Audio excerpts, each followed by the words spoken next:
स्वामी विवेकानंद जी ने कहा है, arise awake and stop not till the goal is reach. उठो, जागो एंड तब तक ना रुको जब तक उद्दिष्ट प्राप्ति, ध्येय प्राप्ति नहीं होती। हेलो एवरीवन, आप सबका स्वागत है आज के हमारे इस न्यू सेशन में। एंड CSR नेट के अचीवर्स के इस शो में आज हम मिलेंगे प्रियंका से और जानेंगे उनके सफलता का राज कि उन्होंने किस तरह से प्रिपरेशन की, कितनी मेहनत की और कौन से मुश्किलों का सामना किया और CSR नेट में इतना अच्छा रिजल्ट लाया। तो प्रियंका, आपका बहुत बहुत स्वागत है आज के हमारे इस सेशन में। Thank you sir. एंड हम सब बहुत खुश है प्रियंका कि आपका इतना अच्छा रिजल्ट आया, CSIR JRF all India rank 162। इसके लिए हमारे सारे स्टूडेंट एंड पूरे IFS फैमिली की तरफ से आपको बहुत बहुत कॉन्ग्रेचुलेशंस। Thank you sir. तो ये हमारे लिए बिग अचीवमेंट है प्रियंका कि आपका इतना अच्छा रिजल्ट आया। तो सबसे पहले मैं इंट्रोड्यूस कराता हूँ, प्रियंका कुटे ये अमरावती से है और प्रियंका ने अपनी MSc माइक्रोबायोलॉजी में कंप्लीट किए 2023 में संत गाडगे बाबा अमरावती यूनिवर्सिटी से। और जैसे ही MSc कंप्लीट हुई, प्रियंका ने फिर CSR एग्जाम्स के लिए प्रिपरेशन किया और CSR का एग्जाम अब क्वालिफाई कर लिया। तो सबसे पहले प्रियंका, आपको IFS के बारे में जानकारी कहाँ से मिली? सर BSc में जब मैं थी तब हमारे टीचर्स जो थे, एक छाबा मैम करके थी, वो उन्होंने मुझे 2018 में बताया था कि IFS जोधपुर जाना आपको अगर नेट क्वालिफाई करना है तो और उसके बाद PG में एडमिशन लिया संत गाडगे बाबा अमरावती यूनिवर्सिटी। तो वहाँ के जितने भी रिसर्च स्कॉलर्स थे वो सब जोधपुर से पढ़ाई किया था उन्होंने। तो उन्होंने हमारे को बोला था कि आपको करना ही है तो आप डायरेक्ट वहां पे जाइए। यस।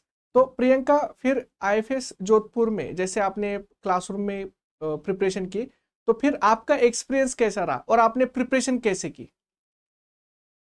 सर वहां पे सर एक्सपीरियंस तो बहुत अच्छा था सर। टीचर्स, स्टूडेंट्स और वहाँ का जो एरिया भी है बहुत मतलब कोऑपरेटिव है, सब हेल्प करते हैं। और जैसे जैसे सर बताते गए वैसे वैसे हमने किया। मतलब रिवीजन स्ट्रेटजी भी हम सर से ही पूछते थे क्या करना है, और अगर कुछ प्रॉब्लम आता तो भी सर से ही बात करते। मतलब वहां पे कैसा पूरा सर से और टीचर से कनेक्टेड रहने से पूरा वो मतलब हमारा एक तरफ से बहुत अच्छे से फायदा होता है। और प्रियंका, जैसे आपने जब क्लासरूम में कोचिंग स्टार्ट की, प्रिपरेशन स्टार्ट की, तो आपने क्या नोट्स सारे प्रिपेयर किए थे? स्टार्टिंग में सर जो जो मतलब इकोलॉजी इवोल्यूशन हमारा सब्जेक्ट नहीं था, मतलब हमने कभी पढ़ा ही नहीं, तो उसको हमने इतना वेटेज नहीं दिया था और डाइवर्सिटी को भी। बट फिर बाद में पता चला कि सब यूनिट करना मस्ट है, तो फिर हमने बाद में सब यूनिट किए 13। यस। और जैसे प्रियंका, सबसे इंपॉर्टेंट CSR एग्जाम में सिलेक्शन के लिए होता है कि आप रिविजन्स कैसे करते हो और रिवीजन की स्ट्रेटेजी क्या यूज करते हो। तो आपने ऐसी क्या स्ट्रेटेजी यूज की थी रिवीजन की कि जिसकी वजह से आपका इतना अच्छा रिजल्ट आया? सर रिवीजन की strategy sir repeat repeat repeat, वही यूनिट वही टॉपिक। और मेन थिंग आपको क्या आता है और क्या नहीं आता। जो आता नहीं है उसको आप ज्यादा फोर्स मत कीजिए, करना है बट जो आपको आता है वही करना है। जो मेरे को पता था, मैंने पहले 2 एग्जाम दिए थे, मेरा किस में नेगेटिव मार्किंग गया था और मेरा कहाँ गलत हो रहा है मुझे पता था। और उस 2 एग्जाम का एक मतलब प्लस पॉइंट ये था कि मुझे पता था कि मेरे स्ट्रॉन्ग टॉपिक कौन से। तो इस बार के एग्जाम में मेरे जो स्ट्रॉन्ग टॉपिक थे मैंने उनको ही ज्यादा रिवाइज किया ताकि मेरा नेगेटिव मार्किंग कम जाए। यस। और जैसे प्रियंका, आपने लास्ट एग्जाम दिया था, उससे पहले वाला एग्जाम दिया था, उसमें आपका मतलब एक्सपीरियंस कैसा रहा और उसमें सर मतलब रिजल्ट क्या रहा उसका? सर दिसंबर 2023 का दिया था, तो वो बहुत अच्छा गया था। मतलब हमने 4 यूनिट छोड़ दी थी, फिर भी हमारा परसेंटाइल स्कोर अच्छा था, काफी अच्छा था। इसीलिए हमारे को लगा कि अगर हम सब यूनिट की करेंगे तो अभी हमारा हो ही जाएगा। तो फिर आपने जब लास्ट एग्जाम दिया था, तो लास्ट एग्जाम देने के बाद फिर मतलब जब आपका रिजल्ट आया था, तो आपको क्या लगता है कि लास्ट एग्जाम में आपकी क्या कमियां रह गई थी कि जिसकी वजह से आपका मतलब उस टाइम पे रिजल्ट नहीं आ सका? सर थोड़ा सा कॉन्फिडेंस और मे बी थोड़ा सा पीवाईक्यू प्रैक्टिस कम रहा होगा। हाँ। बट हमने पीवाईक्यू भी पूरे किए थे। हम्म। बस थोड़ा नया सिलेबस मतलब नया पेपर लग रहा था। हम्म। एसडीएस पेज वगैरह, यस यस। ग्राफ वगैरह, हाँ इसके हाँ। ज्यादा क्वेश्चंस थे। हम्म। तो उसका प्रैक्टिस हम मतलब नहीं किया था ज्यादा हम्म। और घबरा गए। बाकी कुछ नहीं, बाकी पढ़ाई तो सब हो चुकी थी। वही घर पे आने के बाद वही क्वेश्चन इजीली सॉल्व कर किए थे सर। Yes yes yes. तो फिर प्रियंका, जैसे लास्ट एग्जाम में जो एक्सपीरियंस आया था, तो फिर इस एग्जाम्स के लिए आपने क्या इम्प्रूवमेंट्स किए थे? तो किस तरह से पढ़ाई की थी? सर एक किसी का मतलब हम जोधपुर में क्या होता है सर, बहुत स्टूडेंट है हम्म। और टॉपर्स इतने आते हैं संडे बैच में, मतलब हम्म। उनका स्कोर 80%, 70% रहता है। तो हम्म। उनको देख के इतना मतलब डर लगता है कभी कभी। तो इस बार सोचा था कि मैं ओबीसी कैटेगरी से बिलोंग करती हूँ। मेरे को 60 और 50 के बीच में ही रहना है हम्म। हमेशा, मेरे को हम्म। उसके नीचे नहीं जाना। बाकी किसी को कितना भी परसेंटेज मिले, मेरे को कुछ नहीं। और सेकंड थिंग कि खुद का किया, और लास्ट के मंथ में मैंने किसी भी बच्चे का कुछ भी प्रिपरेशन स्ट्रेटेजी किसी को पूछा नहीं, कुछ हम्म। नहीं। बस जो मैं पहले से पढ़ती आई, रिवीजन और पीवाईक्यू, रिवीजन और पीवाईक्यू, बस यस सर। यस। और प्रियंका, जैसे बहुत बार हमें फेल्योर्स आते हैं, बहुत बार मतलब माइंड में निगेटिविटी आती है, ओवर थिंकिंग आती है, तब हमारा पढ़ाई नहीं होता है, पढ़ाई करने का मन नहीं करता है। तो उस टाइम पे मोटिवेशन की जरूरत होती है, तो आप खुद को कैसे यस मोटिवेट सर। रखते थे हमेशा पढ़ने के लिए? सर हमारी बैच तो सबसे अनोखी समझ सकती हूँ मैं, क्योंकि हमारे टाइम पे सर प्रांशु सर, विशाल सर, इन हम्म। लोगों ने इतना मोटिवेट किया कि मतलब ऐसा उनको देख के लगता है कि यार ये लोग अपने लिए इतना कर रहे हैं, हम्म। तो अपने को तो करना ही है। मतलब हम पहला जो रिजल्ट खराब आया था तो फिर उस समय तो बहुत डाउन थे कि अब हम्म। स्टार्ट करना है कि नहीं करना। पर तब फिर हमने मतलब आईफस में एक यूनिटी रहती है कि सब साथ में करना, मतलब फेस्टिवल्स, दिवाली सेलिब्रेशन, हम्म। गणेश चतुर्थी, उससे मतलब पूरा फ्रेश और वो रिजल्ट का टेंशन वगैरह सब चला गया। हम्म। फिर और अच्छा हुआ कि 1 मंथ मतलब एक्स्ट्रा भी मिल गया हमारे को पढ़ाई का। हम्म।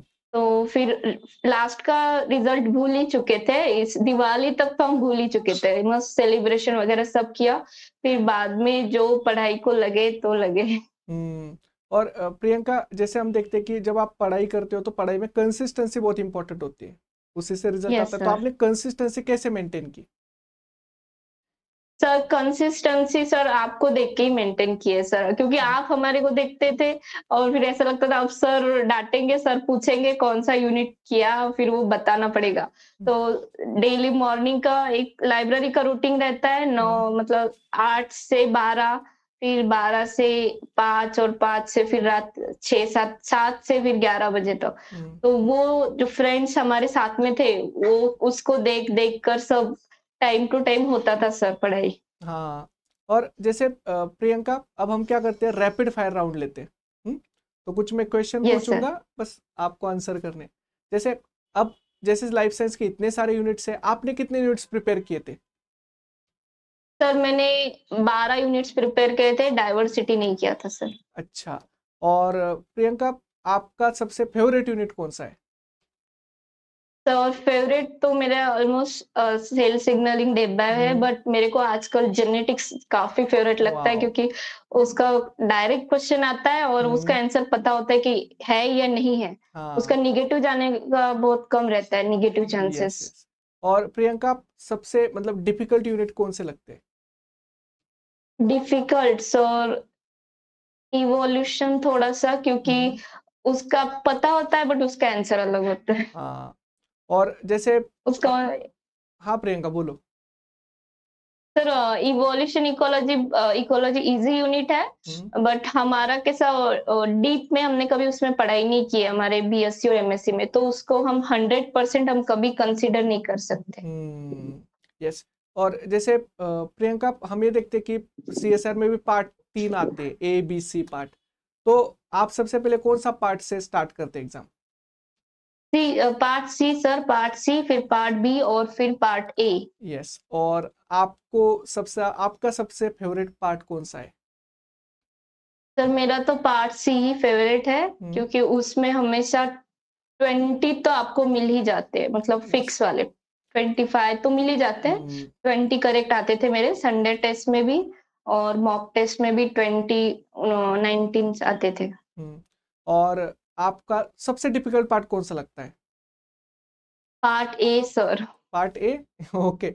और हाँ। प्रियंका, जैसे सारे स्टूडेंट को नेगेटिव मार्किंग से बड़ा डर लगता है, गलत होने से डर लगता है, तो आपको क्या डर लगता है नेगेटिव मार्किंग से? और सर मुझे भी लगता है निगेटिव मार्किंग से डर, बट मैं कैलकुलेशन ही निगेटिव मार्किंग करके चलती हूँ कि मेरा ये 3 क्वेश्चन गलत होने वाला है, तो मेरे को बाकी के करेक्ट कैसे करने हैं। मतलब मैं निगेटिव मार्किंग को कैलकुलेशन करके ही मेरा पूरा करती हूँ कि मेरे को बी में कितना लाना है, सी में कितना लाना है और ए में कितना लाना है। और जैसे प्रियंका, एप्टीट्यूड बहुत इंपॉर्टेंट रोल प्ले करता है हमारे रिजल्ट में, तो फिर यस सर। एप्टीट्यूड का प्रिपरेशन आपने किया था? सर लास्ट में किया था, वो भी यूट्यूब के वीडियो सर। बाकी मैंने ज्यादा टाइम नहीं दिया था एप्टीट्यूड को।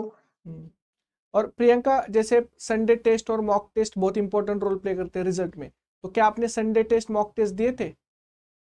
यस सर, मैंने मतलब दिवाली के टाइम ज्यादा पढ़ाई नहीं की थी, पर मैंने एक भी संडे टेस्ट मिस नहीं किया है सर। जोधपुर वाह। में अभी मैं 1.5 ईयर रही, मैंने एक भी संडे टेस्ट नहीं मिस किया है सर।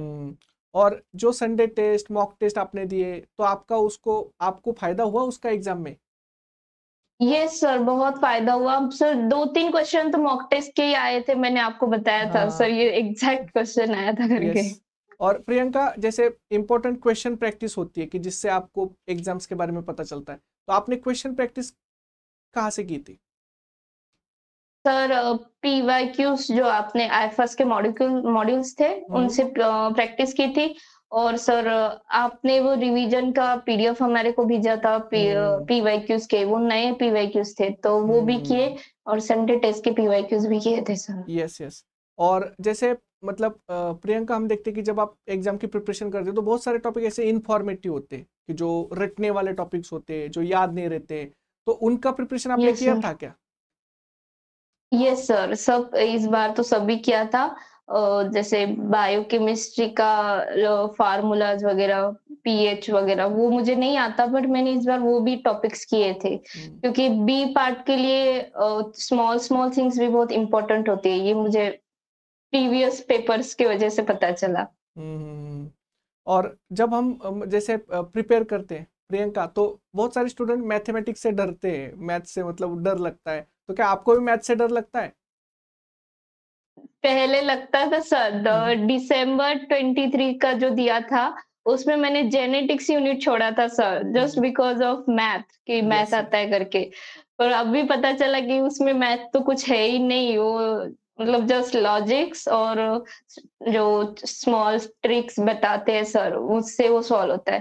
तो अभी तो मेरे को मैथ से नहीं डर लगता सर। यस।